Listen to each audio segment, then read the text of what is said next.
This is the first time in my life that I have been allowed to dream. But it's a luxury to be able to dream, to have some place where that you can go to sleep and not having to worry about the animals getting in, the people getting in, everything. Oh my God. It's not easy being homeless. It is not easy being homeless.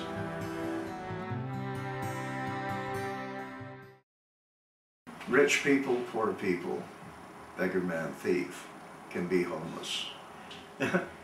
It does not, you don't have to be a wino, you don't have to be poor, or you don't have to be uneducated, you know, you don't have to be, it takes everybody is qualified for being homeless, all of a sudden, out there.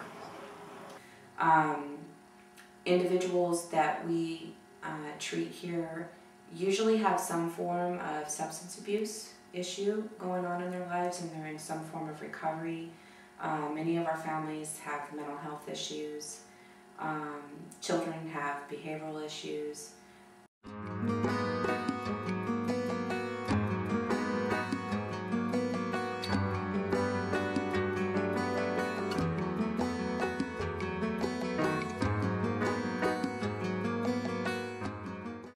A lot of our families are generational poverty, so their parents suffered from poverty. As children, they grew up in shelters, and now we're re-experiencing that. We have one individual who was actually raised here, and as an adult, he now lives here with his 2 children. And it doesn't have any of stereotype, okay? You don't have to have stereotype.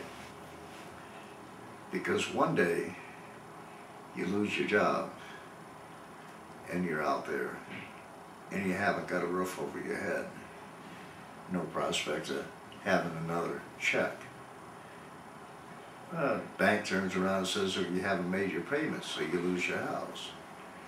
Well, I'm sorry, but you can't live here anymore. Find a way to leave, but I haven't got a truck. Well, I don't care if you got a truck or not. You got to get out of the house. It's foreclosed on. You can't live in here anymore.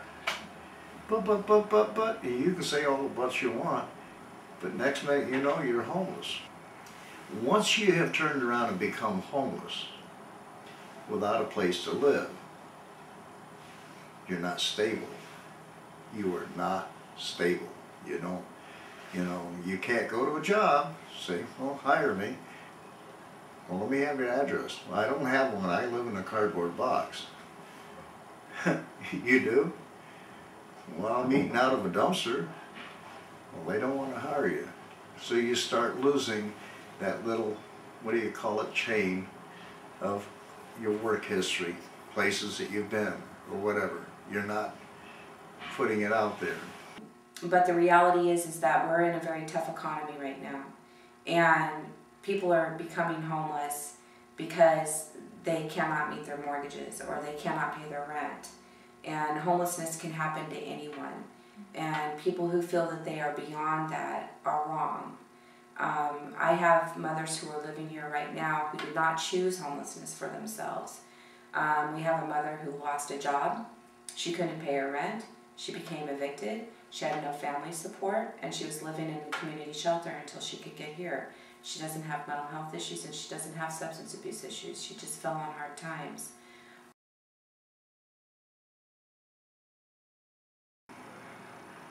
Out there, it makes you one thing and one thing only. Tired, wore out, beat. That's why this house got created, is to help people that were on the streets that had no place to go. Here during our winter season, we offer showers, laundry, lunch, a hot lunch, hot dinner, a place to stay. We do offer some like clothing, toiletries, things like that, and we have a case management which would be there to help folks who want to get out of this situation.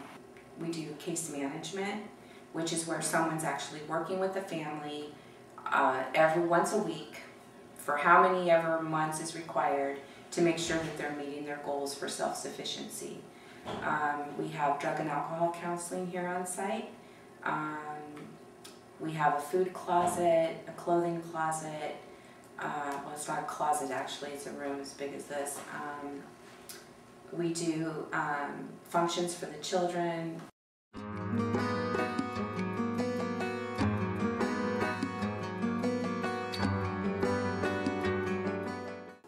This place, I cannot say enough.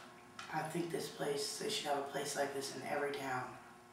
You know what I mean? Because there's so many people out there that are going through what we're going through and don't have the opportunity. When you have a house and you have a place to go to, you have roots.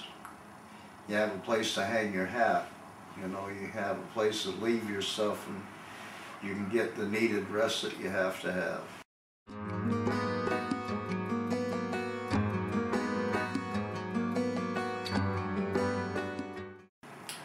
This community,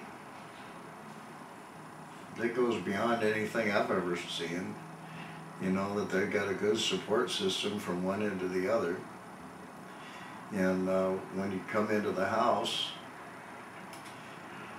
if they don't know where to put you or where to find help for you, they'll go to the ends of the earth and say, and find some help.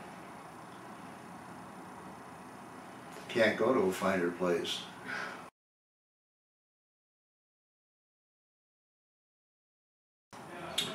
We rely heavily on donations. We wouldn't thrive without the donations of the community and the volunteers too. The more people that do take interest and that do care, the better things will be. You know, because this is a growing problem. And I mean, I know every time I go through a drive-thru, they're like, do you want to give $1 to help people feed hunger in Africa?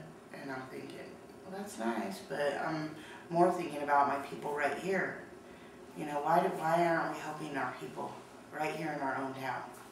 That the homeless that are out there, you know, they're people too, just like us, and they had lives just like we might, and families, and in a situation, and so it's not like, you know, us and them, or, you know, the homeless. I'd like for people to be able to start working on seeing the homeless kind of in a different light, you know, kind of as people, and people that deserve, you know, help. I've been working with the homeless for about 10 years, and one of the most common complaints that I hear about being homeless, it's funny, it's not necessarily being homeless or not having a house, it's more the idea of feeling invisible out there on the street, feeling like people just won't look at you, won't talk to you, wouldn't touch you, shake your hand. Saying hello, instead of walking past them as if they don't exist. That's what every homeless person really wants or needs, is recognition that they exist.